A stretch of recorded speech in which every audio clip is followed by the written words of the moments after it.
मौत की ये कहानी बिल्कुल किसी क्राइम सीन को रिक्रिएट करने की तर्ज पर ऐसे दोहरा दी गई है मानो कातिल ने कत्ल करने से लेकर लाश निपटाने तक की हर एक करतूत सिर्फ और सिर्फ श्रद्धा मर्डर केस को देखकर ही कॉपी की हो।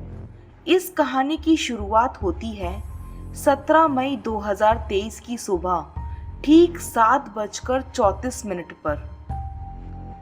वो 16 मई 2022 का दिन था जब दिल्ली में श्रद्धा वॉलकर की हत्या को अंजाम दिया गया था और इस हत्या के ठीक 365 दिन बाद दिल्ली से 1583 किलोमीटर दूर हैदराबाद में ठीक वैसी ही एक और वारदात हुई, जहां 17 मई 2023 को कूड़े के ढेर से एक महिला का कटा हुआ सिर बरामद हुआ। मौत के इस खतरनाक मगर अजीब सिलसिले पर यकीन करना मुश्किल है, लेकिन तेलंगाना की राजधानी हैदराबाद से श्रद्धा मर्डर केस के ठीक 1 साल बाद जो कहानी सामने आई उसने लोगों को दहला दिया। कैसे कातिल ने इस खौफनाक कत्ल को अंजाम दिया, आइए हम जानते हैं। लेकिन उससे पहले अगर आपने हमारे इस चैनल क्रिमिनोलॉजी को सब्सक्राइब नहीं किया है तो उसे सब्सक्राइब करके बेल आइकन पर क्लिक कर दें, ताकि आपको आगे आने वाली सच्ची घटनाओं पर आधारित कहानियों की वीडियोस की अपडेट मिलती रहे। शहर के तिगालागुड़ा रोड पर नगर निगम के कुछ कर्मचारी रोजाना की तरह सड़क किनारे मौजूद डंपिंग ग्राउंड में साफ सफाई का काम देख रहे थे। तभी सुधारक नाम के एक कर्मचारी की नजर एक काली पॉलिथीन पर पड़ी, जिसे काफी टाइट तरीके से पैक किया गया था। सुधारक ने वो काली पॉलिथीन खोल दी और इसके बाद उसने जो देखा उसे शायद वो ताउम्र कभी नहीं भूल पाएगा। पॉलिथीन खोलते ही सुधारक के मुंह से चीख निकल गई और वो पैकेट को दूर फेंकते हुए पीछे हट गया। इस पॉलिथीन में कुछ और नहीं बल्कि एक इंसानी सिर था। जी हाँ, एक महिला का कटा हुआ सिर। देखते ही देखते ये खबर जंगल में आग की तरह फैल गई और अगले कुछ मिनटों में शहर की मलकापेट थाने की मौकाए वारदात पर मौजूद थी। पुलिस ने कटा हुआ सिर बरामद कर उसे फॉरेंसिक जांच के लिए भिजवा दिया और इसके साथ कत्ल और सिर कटी लाश की इस पहेली को सुलझाने की कोशिश शुरू कर दी।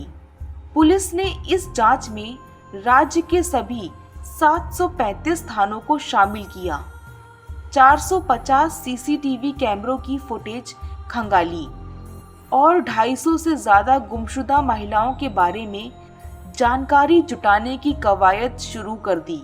और फिर हफ्ते भर का वक्त गुजरते गुजरते इस कटे सिर से जुड़ी जो कहानी सामने आई उसने हर किसी को दहला दिया। मामले की जांच में जुटी हैदराबाद पुलिस के लिए मारी गई महिला की पहचान पता करना सबसे बड़ी चुनौती थी और इसके लिए पुलिस पहले ही दिन से महाअभियान चला रही थी। इस सिलसिले में पुलिस ने अपने ही डिपार्टमेंट के उस व्हाट्सएप ग्रुप में भी महिला के कटे सिर की तस्वीरें सेंड की।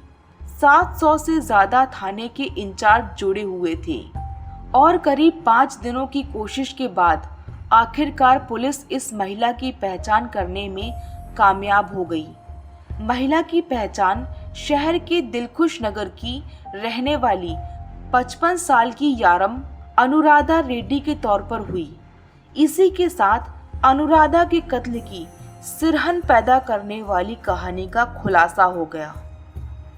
वैसे तो अनुराधा शादीशुदा थी, लेकिन अपने पति की मौत के बाद वो करीब 15 सालों से अकेली रह रही थी। वो इतने ही दिनों से चंद्रमोहन नाम के एक शख्स को जानती थी। चंद्रमोहन अनुराधा से 7 साल छोटा यानी 48 साल का था। पति से अलग होने के बाद उसकी चंद्रमोहन से नजदीकी बढ़ गई। और फिर वो चंद्रमोहन के साथ ही उसके दिलखुश नगर वाले मकान में शिफ्ट हो गई। चूंकि वो पहले से ही अलग रहती थी, कुछ एक दोस्त और रिश्तेदारों के अलावा उसकी ज़्यादा किसी से बातचीत नहीं होती थी। लेकिन इन्हीं हालात के बीच एक रोज़ अनुराधा रहस्यमय तरीके से अपने घर से गायब हो गई। 12 मई 2023 यही वो तारीख थी जब नर्स का काम करने वाली अनुराधा को लोगों ने आखिरी बार जिंदा देखा था। इसके बाद उसके कुछ रिश्तेदारों और दोस्तों ने कई बार अनुराधा से बात करने की कोशिश की, लेकिन अनुराधा से उनकी बात नहीं हो सकी। हालांकि अनुराधा के मोबाइल फ़ोन से SMS के जरिए उन्हें जवाब ज़रूर मिलता रहा और फिर इस तरह एक एक दिन गुजरता रहा।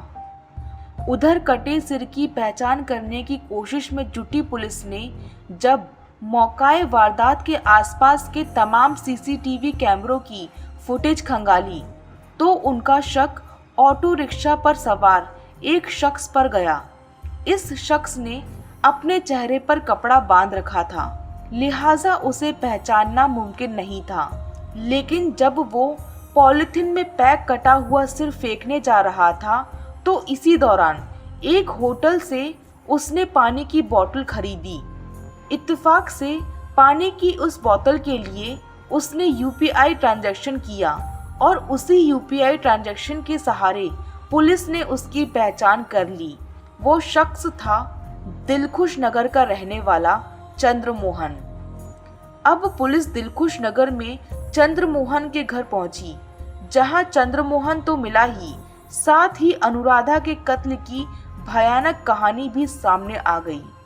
चंद्रमोहन ने पहले तो ऐसे किसी वारदात में शामिल होने की बात से साफ इनकार कर दिया, लेकिन जब पुलिस ने उसकी घेरेबंदी करने के साथ साथ उसके घर की तलाशी ली तो घर के फ्रिज से ही अनुराधा के कटे हुए हाथ पांव बरामद हो गए। वहीं एक बड़े से ट्रंक यानी लोहे के बक्से से अनुराधा का धड़ भी बरामद हो गया। इसके बाद चंद्रमोहन ने अपना जुर्म कबूल करते हुए बताया कि उसने 12 मई को ही अनुराधा की चाकू से गोद कर हत्या कर दी थी और इसके बाद लाश के टुकड़े कर उन्हें किश्तों में ठिकाने लगाने की कोशिश कर रहा था। पुलिस की पूछताछ में चंद्रमोहन ने बताया कि उसका अनुराधा से पुराना रिश्ता था। अनुराधा उसके मकान में ग्राउंड फ्लोर पर रहती थी, जबकि वो खुद फर्स्ट फ्लोर पर अपनी बुजुर्ग माँ के साथ रहता था। अनुराधा नर्स का काम करने के साथ साथ लोगों को ब्याज पर रुपए भी उधार दिया करती थी। इसी साइड बिजनेस की वजह से उसके पास अक्सर कैश रहता था। साल 2018 में उसने अनुराधा से 7 लाख रुपए उधार के तौर पर लिए थे, लेकिन वो अब तक ये रुपए अनुराधा को वापस नहीं कर सका था। दूसरी ओर अनुराधा रोज उससे अपने रुपए वापस मांगती थी और अब इन रुपयों के लिए उसे कुछ ज्यादा ही परेशान करने लगी थी। रोज रोज के इस झगड़े से पीछा छुड़ाने के लिए ही चंद्रमोहन ने अनुराधा के कत्ल की साजिश रची।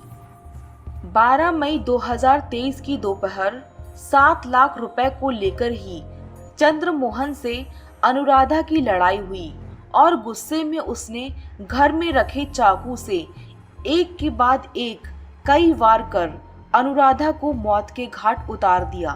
उसने अनुराधा के सीने और पेट में कई चाकू मारे। जब अनुराधा की जान चली गई तो उसने लाश निपटाने की तैयारी शुरू की, लेकिन कत्ल की अब तक की ये कहानी जितनी भयानक थी, लाश निपटाने की उसकी साजिश उससे भी ज्यादा अजीब और डराने वाली थी। असल में अनुराधा की लाश निपटाना चंद्रमोहन के लिए एक बड़ी चुनौती था। खासकर पूरी की पूरी लाश को लेकर घर से बाहर निकलना ही अपने आप में एक बड़ा चैलेंज था।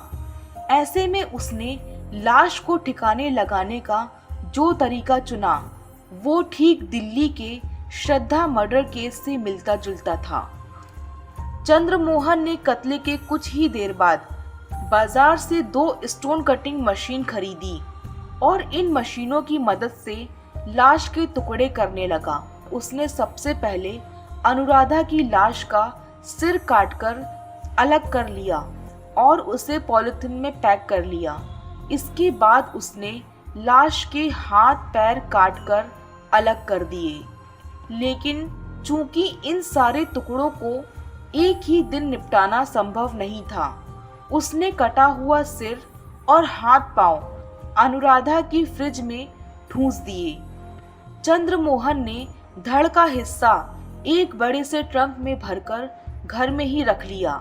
लाश निपटाने की पहली किश्त के तौर पर उसने सबसे पहले सिर को ठिकाने लगाने का फैसला किया और 3 दिन बाद यानी 15 मई को एक ऑटो में बैठकर पॉलिथीन में कटा हुआ सिर लेकर घर से निकल गया।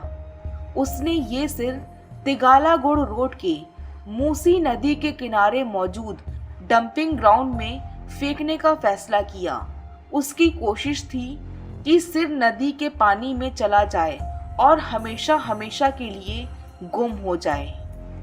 चंद्रमोहन ने कटा हुआ सिर मूसी नदी के किनारे फेंक भी दिया था, मगर नदी में पानी कम होने की वजह से सिर नदी के किनारे डंपिंग ग्राउंड में ही पड़ा रह गया। इधर घर लौटने के बाद उसने कटे हुए धड़ से उठती बदबू से पार पाने की तैयारी शुरू कर दी।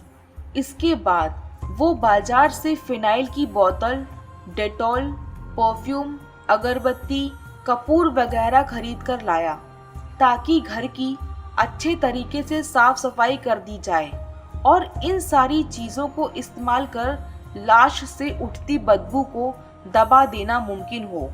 सच्चाई तो ये है कि इस कोशिश में वो काफ़ी हद तक कामयाब भी रहा, क्योंकि आस पड़ोस में किसी को चंद्रमोहन के घर से निकलती लाश की बदबू का पता नहीं चला। वो तो जब पुलिस तलाशी के लिए उसके घर में दाखिल हुई तब उन्हें बदबू का एहसास हुआ।